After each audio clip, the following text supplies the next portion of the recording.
ವಿದ್ಯಾರ್ಥಿ ದೆಸೆಯಿಂದ ಸಮಾಜದ ಬಗ್ಗೆ ಯೋಚನೆ ಮಾಡಿಕೊಂಡು ಸಮಾಜದ ಅಂಕುಡೊಂಕುಗಳನ್ನ ತಿದ್ದುಕೊಂಡು ನಾನು ಹುಟ್ಟು ಬೆಂಗಳೂರು ಜಿಲ್ಲೆಯವನೇ ಆದ್ರೂ ವಿದ್ಯಾಭ್ಯಾಸಕ್ಕೆ ಹೋಗಿ ಮೈಸೂರಿಗೆ ಸೆಟ್ಲಾಗಿದ್ದು ಮೈಸೂರಿನಲ್ಲಿ ಜನರೂರಾಗಿ ಸಮಾಜ ಚಿಂತಕ ಸಮಾಜ ಸೇವಕ ಆಗಿದ್ದೀನಿ.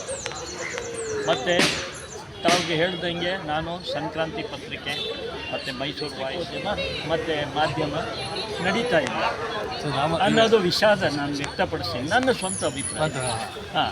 ಈಗ ನಾನು ವಕೀಲನಾಗಿ ಆಗಲೇ 15 ವರ್ಷ ನಾನು ಕೆಲಸ ಮಾಡಿದ್ದೀನಿ. 15 ವರ್ಷ ಕೆಲಸ ಮಾಡಿ ವರ್ಷದಲ್ಲಿ 4-5 ಕೇಸು ಗೆಲ್ತಾ ಇದ್ದೆ ಬಡವರ ಪರ.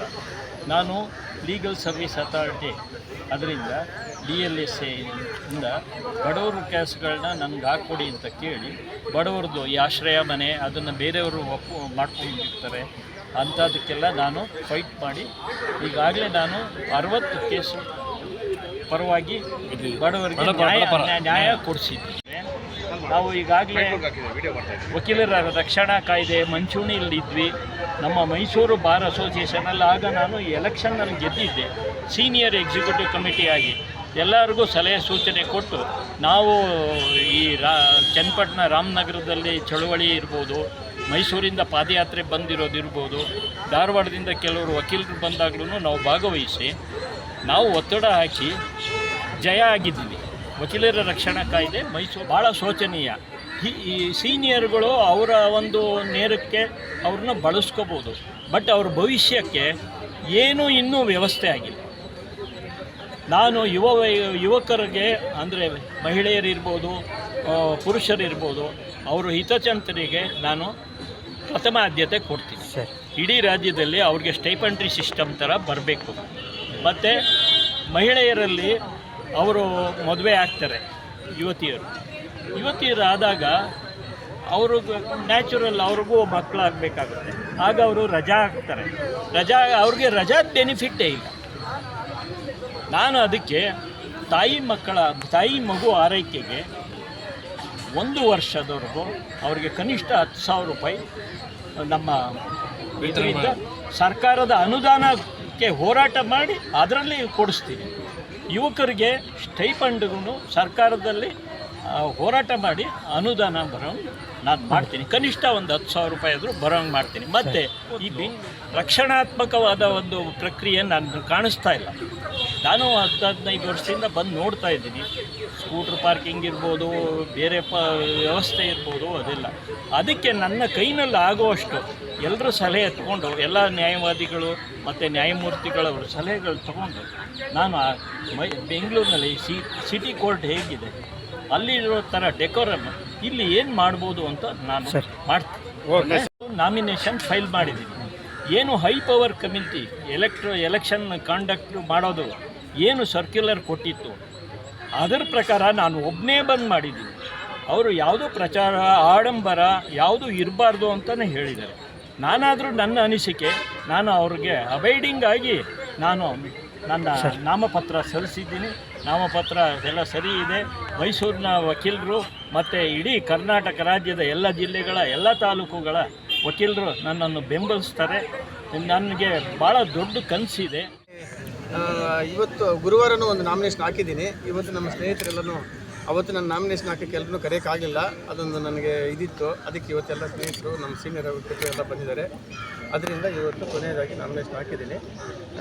ಅದು 11/3/2026 ನಡೀತಾ ಇರ್ತಕ್ಕಂಥ ಚುನಾವಣೆಯಲ್ಲಿ ನಾನು ಎಲ್ಲ ನಮ್ಮ ಸೀನಿಯರ್ ವಕೀಲರಿಗೂ ಹಿರಿಯ ವಕೀಲರಿಗೂ ಮತ್ತು ನಮ್ಮ ಸ್ನೇಹಿತರಿಗೂ ಎಲ್ಲ ವಕೀಲರು ನಾನು ಮನವಿ ಮಾಡೋದೇನೆಂದರೆ ನನಗೆ ಫಸ್ಟ್ ಪ್ರಿಫರೆನ್ಸ್ ಕೊಟ್ಟು ನನ್ನನ್ನು ಜಯಶೀಲನಾಗಿ ಮಾಡಬೇಕು ಅಂತ ನಮ್ಮ ಈ ಚಾನಲ್ ಮುಖಾಂತರ ನಾನು ಮನವಿ ಮಾಡಿದ್ದೀನಿ.